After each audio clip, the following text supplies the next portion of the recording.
the optimism and generosity of your remarks was very compelling. And you talked very briefly at the end about the notion that there may be a few obstacles or a few impediments in a few places. And yet, you know, there are vast swaths of this earth that have yet to become stable democratic countries.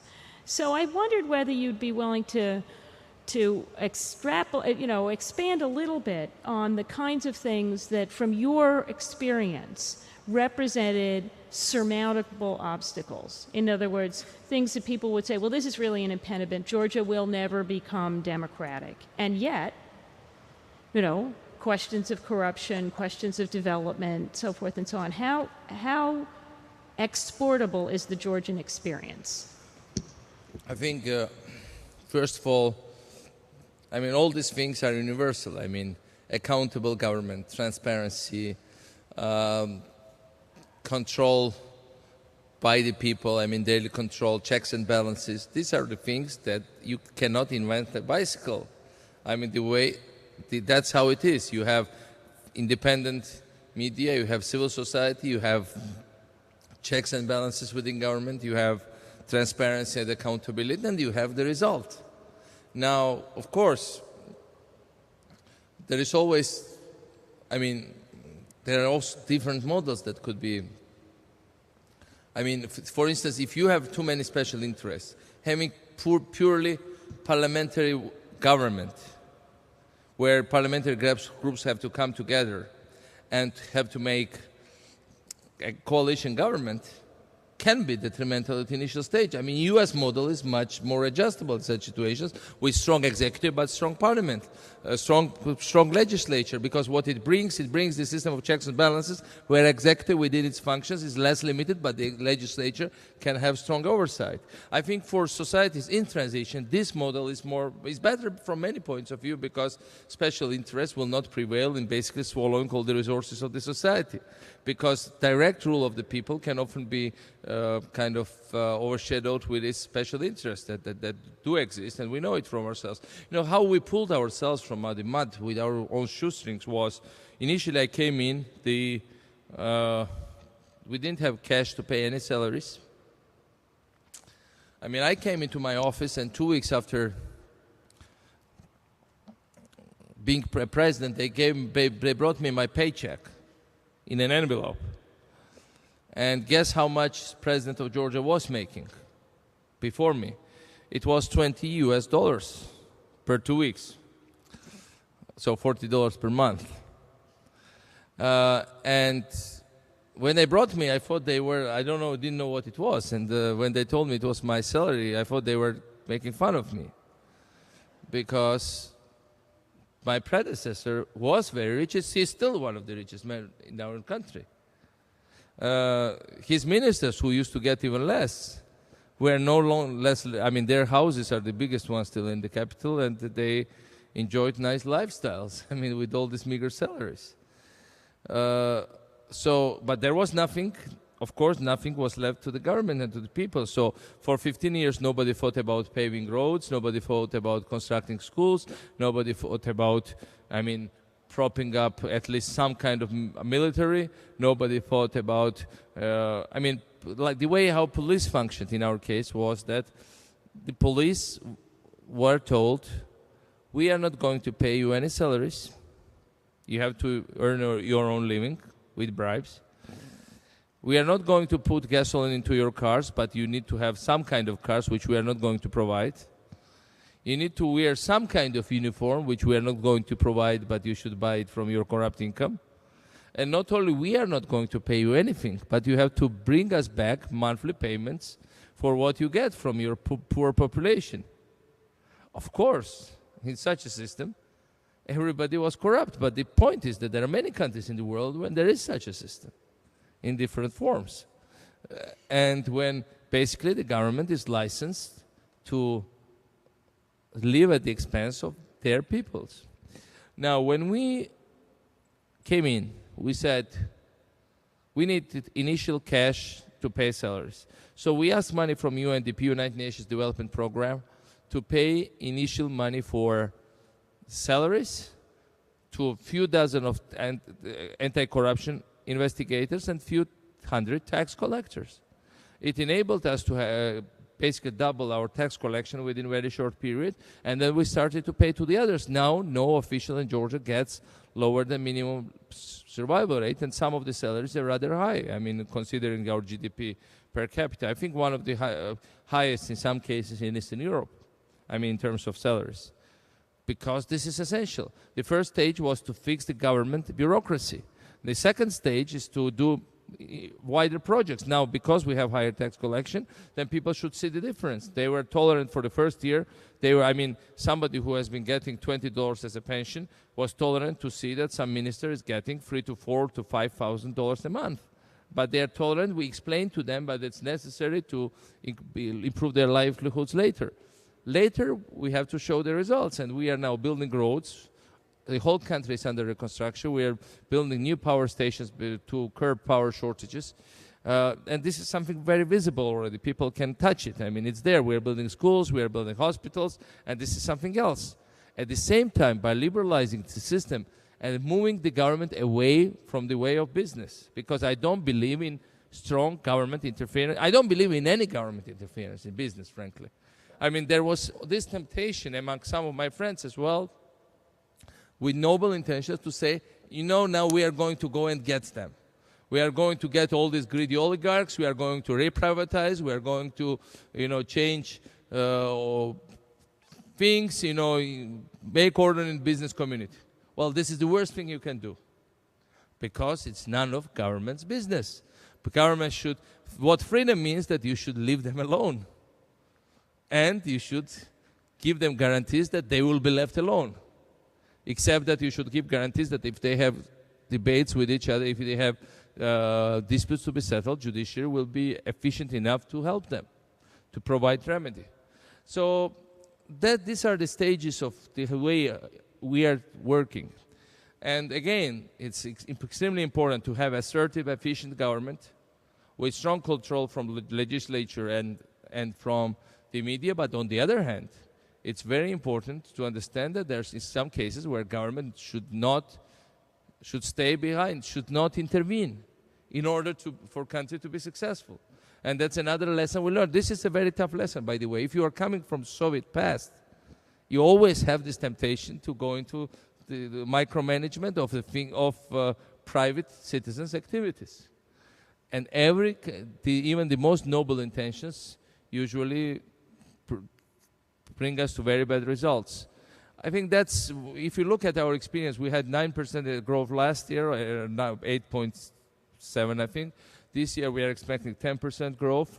But the main thing that happened, that the income got redistributed, and the middle class emerged. And that's my main result, I would say, because, it's not so much the increase of GDP per capita as the increase of people who can already be well off. 45% of our population described in the polls themselves identify their condition as fair economically.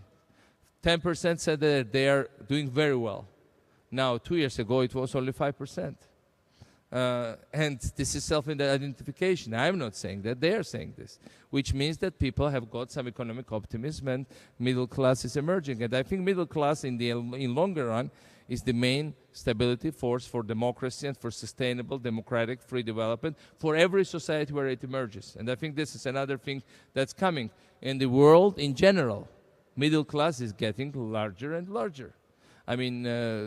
You can see it. You can see by consumer spending. You can see by and the higher classes be shrinking. The wealthiest ones, their number is not growing anymore, and it's even shrinking. And this is a very important process. That's what makes the whole thing irreversible. I must say, this is a fascinating lesson in how one constructs a democracy, and not entirely consistent with some of the platitudes in any event that the democracy promoters often argue, because your insistence on actually building government capacity and then saying that there is a distinction between the government and the private sector is a fairly sophisticated way of approaching this, and clearly reasonably successful. Would you say in a way, you're playing two roles right now. On the one hand, it's called the Rose Revolution. You are a revolutionary. On the other hand, you want to sort of institutionalize this and become merely a democratic leader. Is that a difficult tension? Yes, it is. Because what I'm saying is that on the one hand, revolution itself was just initial stage. I mean, what followed was cultural revolution, and cultural revolution is to continue changing perceptions.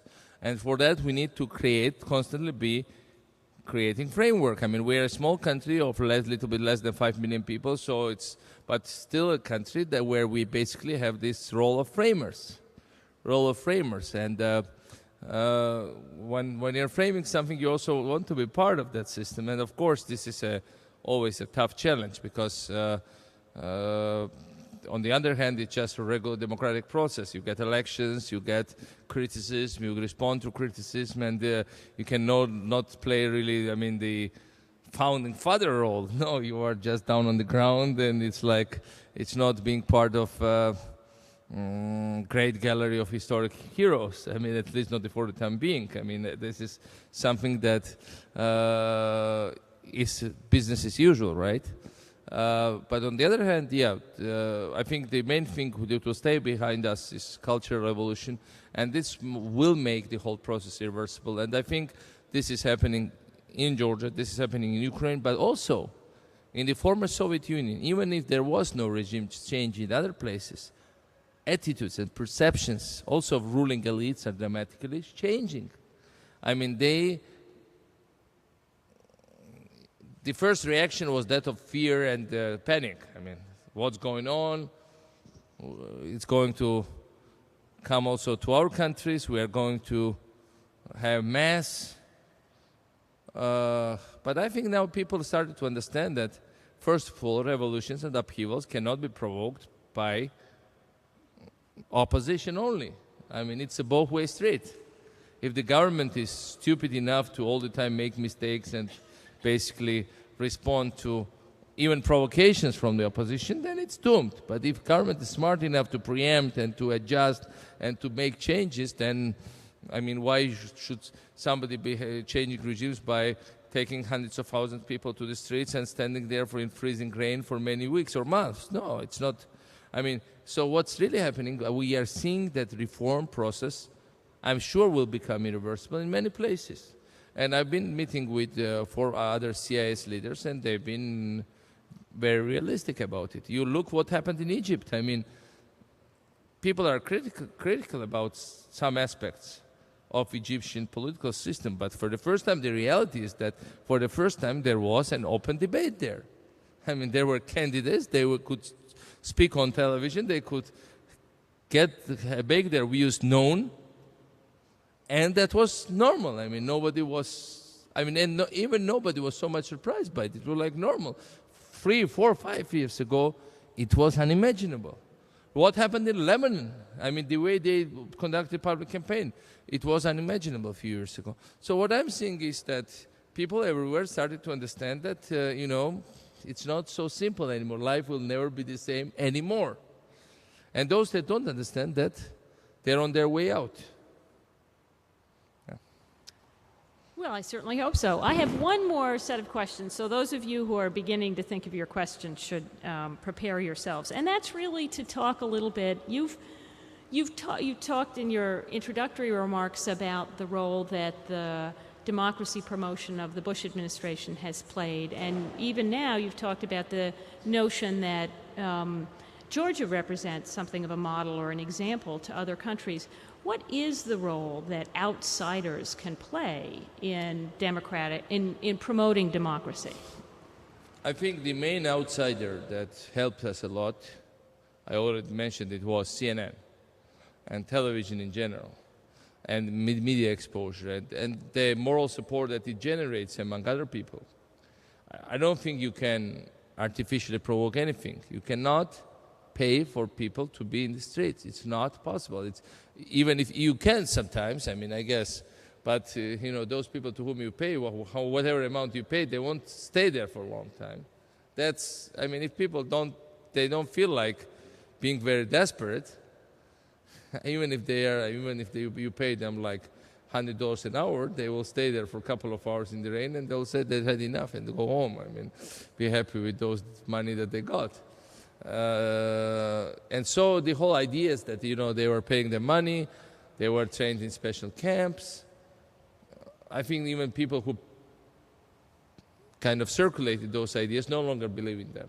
They themselves understood that it's much more deep, much more profound process. And the process is based in natural human longing for freedom and for alternatives and for debates and for their own participation and empowerment, no matter how prosperous societies are, no matter what's the GDP per capita, no matter what's the level of retirement benefits, pensions, unemployment benefits. If people don't feel that they are asked, they are going to revolt and protest. That's the rule.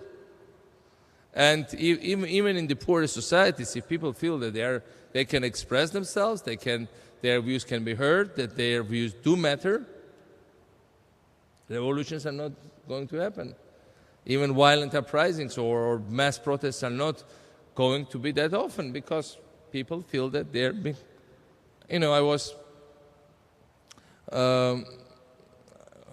Recently, I met some young person from a very well-off country, in Asia, and that's doing very well. And when I heard that he was from there, I told him, well, good for you. The country is doing very well. It's like I've seen on television nice, good skyscrapers, all things. He said, who cares? We want democracy. We want more democracy. It's not about all these things. And this is true. If you are a young person, it's not all about the benefits you get. You want to be part of it. You want to have ownership in it. Not to be just some kind of personnel hired by somebody else. And I think that's the main driving force behind the change. Can other governments support democracy? Are there things that governments should or should not do to say, yes, we want to help the democratic forces? Well, of course, it is always important to express position. I think what counts is moral support and political position. And I don't believe, some people were saying the fact that Secretary Bryce said something in support of democracy in the Middle East, some Democrats in the Middle East were damaged as a result. I don't think it's true. I don't believe it's true. Yes, those who were, those people who thought that they were damaged, they are the enemies of freedom anyway. They would look for any reasons to think that way. But otherwise, any kind of disposition is also always very helpful. Okay, wonderful. There are microphones in both the aisles, so those of you who would like to ask questions should prepare yourselves. Sir, you were there first. Thank you. Mr. President, thanks so much for your presentation. My name is Talan Sultanov. I'm a student here at School of International Affairs from Kyrgyzstan. Sure. I know Kyrgyzstan was the country that, following the example of Georgia, had also such a revolution. But the problem, I think, now with our government is that if you get rid of the old corrupt government, you have new corrupt officials that apparently coming to the power. How is Georgia fighting this problem of corruption, and how sustainable are your reforms? For example, if you get rid of all the officials in the interior ministry, like the police, you have to find jobs for these people who are fired, and how do you make sure that the new people are not taking bribes and are honest? Very simple. First of all, the main recipe here is not to be afraid, because first of all, we fired the whole traffic police. Now, most of them had savings because they were corrupt. My ideal is a policeman opening a grocery store in the street and taking off his uniform. Now, the problem is that we had police officers having a grocery store or controlling a grocery store and being a policeman. Now, we separated those two, and that's the way to. I don't think to become a police officer you need 10 years of extensive training at Columbia, at SIPA or somewhere. No, 2 months of police academy would do in proper system. And I think there are many checks and balances. First of all, their salaries were increased 12 times, at least. In some cases, 40 times, 50 times, in terms of high-level officials. Second, the whole climate in society changed. Every night we have a show like Cops on Georgian television. Police love it because they're heroes. They're covered on television. People know all about them. And it's really becoming shameful to be corrupt because you are out of system. I mean, it's no longer fashionable. This is important. I mean, no matter how much you pay, unless you create this climate, it's not going to work. So this is the issue. And in terms of corruption, it's not only about like hearsay. Like I'm saying, we have no corruption. Somebody says maybe they're corrupt. There are lots of people who are saying in Georgia, I'm from the opposition, no, this government is 10 times more corrupt than the previous. However, Georgia's overall aggregate budget for the last 2 years grew 8 times. 8 times. This is the figure of index of reduction of corruption. Local budgets and central budget together. No matter who says what, that's the reality. 8 times more money is going to the government instead of going into the pockets. And of course, we are a free country. Then people might say, there are people who say that, I mean, Saakashvili is worse than anybody else in the past, and everything is corrupt, everything, but the results are here. We, for the 15 years of rule of my predecessor, 7 kilometers of roads were built in Georgia. 7 kilometers. This year only we are building 350. Next year we'll build 600 to 800. This is the difference. I mean, this is the first year when Georgia, theoretically at least, will not have energy shortages. We had huge shortages. This was country, in darkness for many, many years. And this is the result.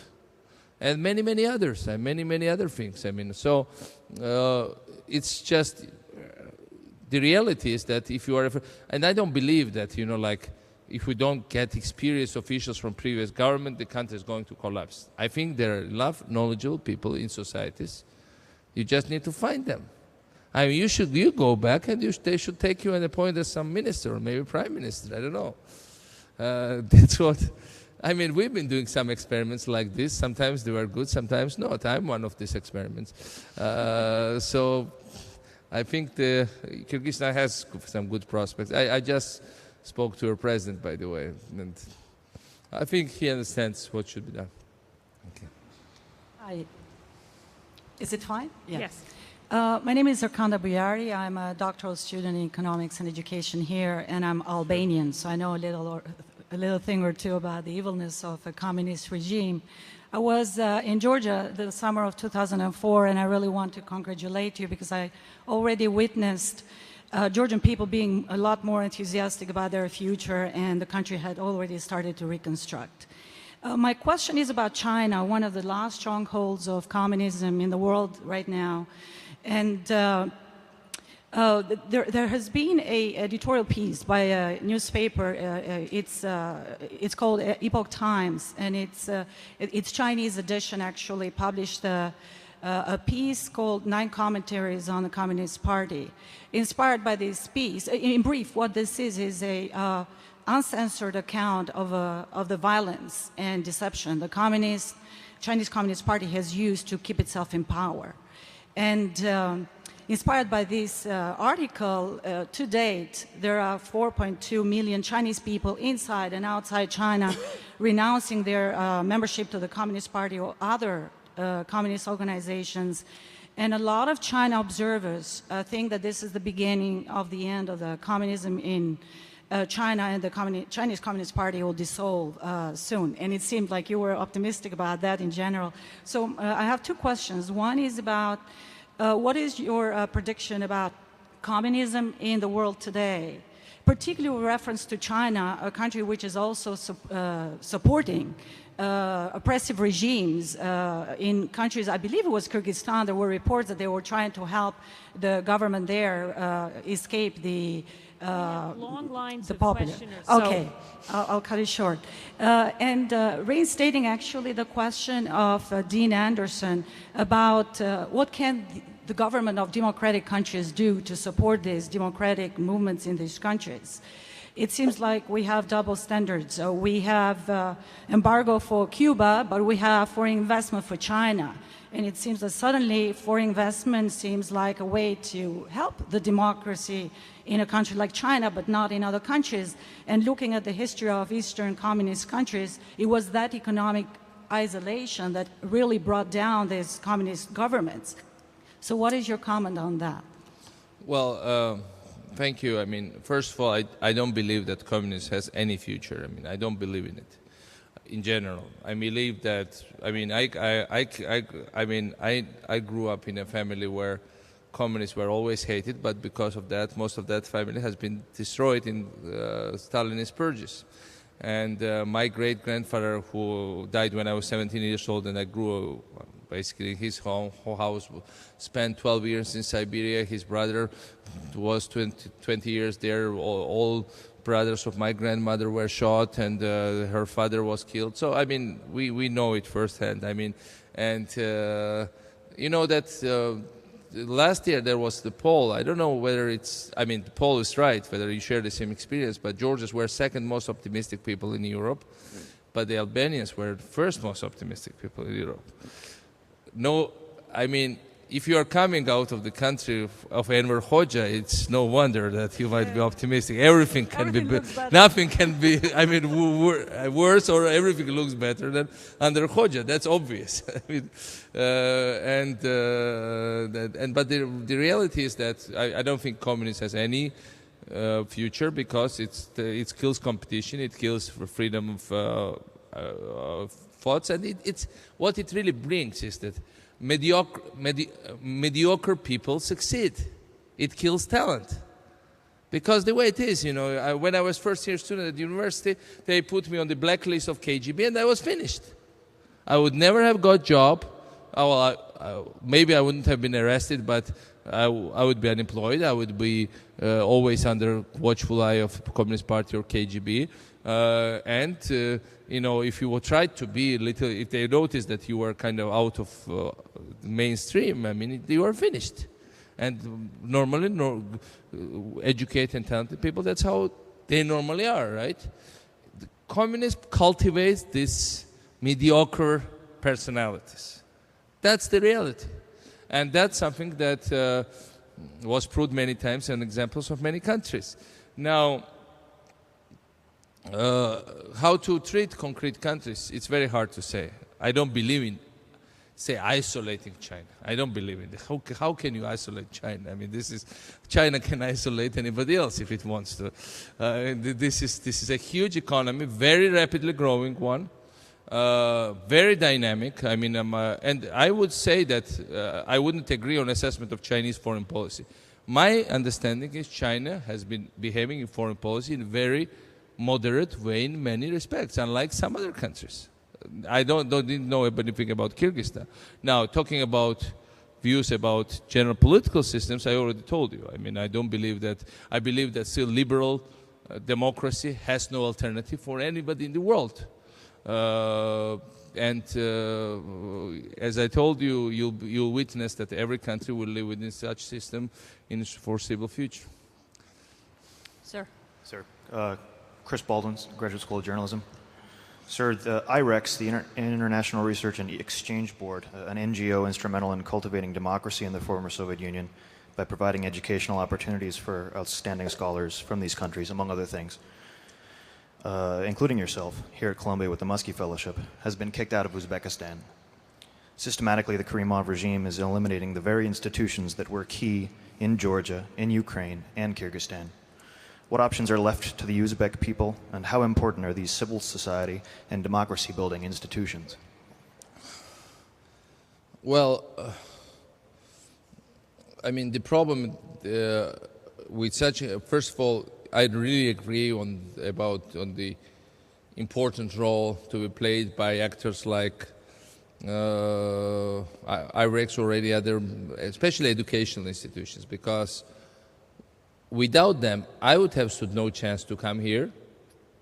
No chance. I mean, I came here, and I kept complaining about, as in the beginning of my speech, about toughness of New York environment. But on the other hand, I found ourselves in absolutely exclusive environment. I mean, my professor, the name of my professors included not only, for instance, Kofi Annan, but also who is present Secretary General of the UN, but also Oskar Schachter, who wrote the Charter of the UN, who just died 2 years ago, unfortunately. But I mean, people who made history, who were historic themselves.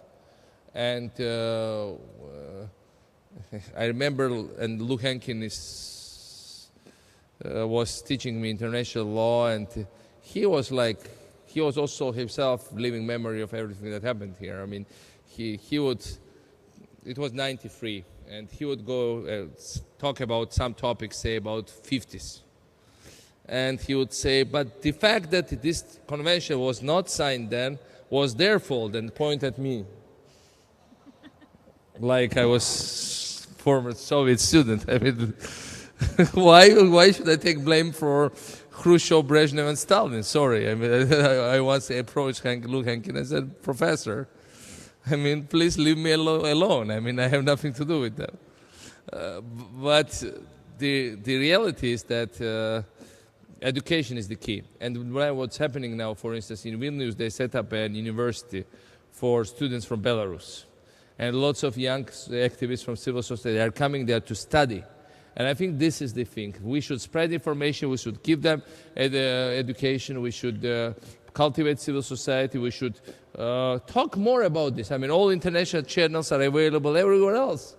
I mean, BBC World can be seen everywhere. CNN is everywhere. You know, Voice of America is everywhere. You just talk about that. You know, there might be that we were desperate when in Georgia for some days. Georgia was covered better. I'll tell you why. Because when Georgia things were happening, people were expecting violence. So CNN immediately arrived on the spot. BBC was on the spot. Everybody was on the spot, waiting when we would start to kill each other.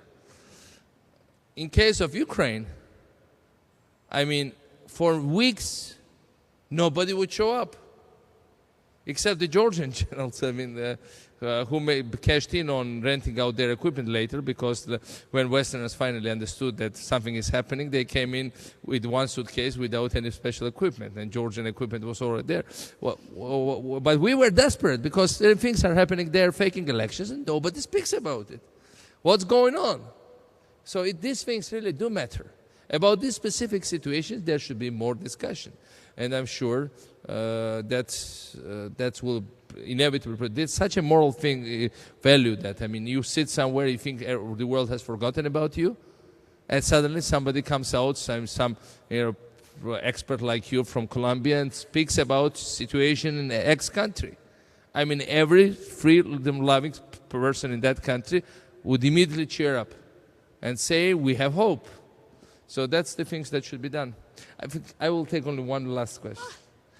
I'm sorry to all the rest of you. I'm really sorry. I mean, He has things to do, as you can well imagine. You have the opportunity here. My name is Andrew Harder. I'm a student at the School of International and Public Affairs.